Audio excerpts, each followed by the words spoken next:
Desde hace décadas, el galerista madrileño José de la Mano se ha dado a la labor de rescatar la geometría moderna perdida entre los escombros de la historia contemporánea. De la Mano ha puesto su atención en los artistas geométricos españoles que se vieron eclipsados por la tradición figurativa. En su galería de la calle Zorrilla de Madrid han destacado exposiciones a Pepe Duarte, Manuel Calvo y Luis García Núñez, además de colectivos como el Equipo 57 y el Centro de Cálculo.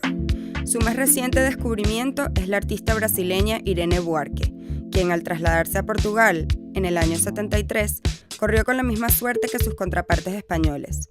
Quedó en la trastienda. Bueno, nosotros en los últimos años, como sabéis, hemos estado intentando rescatar y recomponer lo que es el panorama geométrico español. Los años 40 a los 70 son complicados en España, en Europa, en Latinoamérica, y nos hemos dado cuenta que muchos artistas españoles, vamos a decir, tienen que huir o a París o a Brasil o a Venezuela, y al revés, muchos artistas latinoamericanos acaban viniendo a España o acaban, en este caso, en el caso de Irene Buarque, acaba viviendo en Portugal. Entonces, Irene Buarque es uno de nuestros últimos grandes descubrimientos. Es una artista geométrica que empieza a trabajar con geometría en los años 60, que hace sus exposiciones en Sao Paulo, que todos los museos brasileños tienen obra, y que en el año 73 viaja por una beca de la Fundación Gulbenkian a Lisboa y conoce allí a su futuro marido, un arquitecto muy importante en Lisboa, y finalmente acaba estableciéndose en Portugal.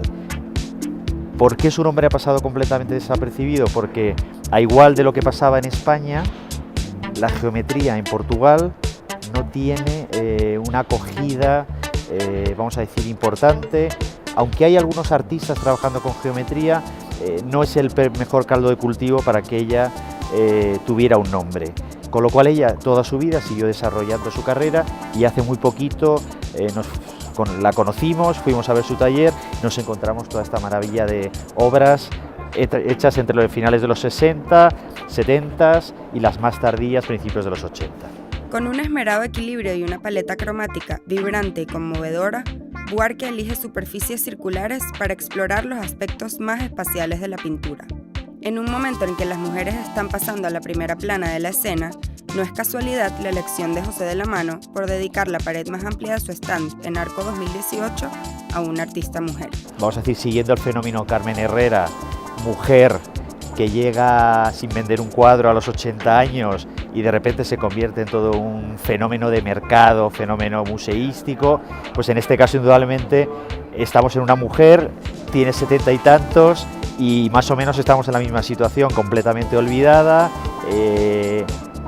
y con un taller bastante reducido de obra, o sea, un momento como muy interesante para conseguir una obra de esta pintora.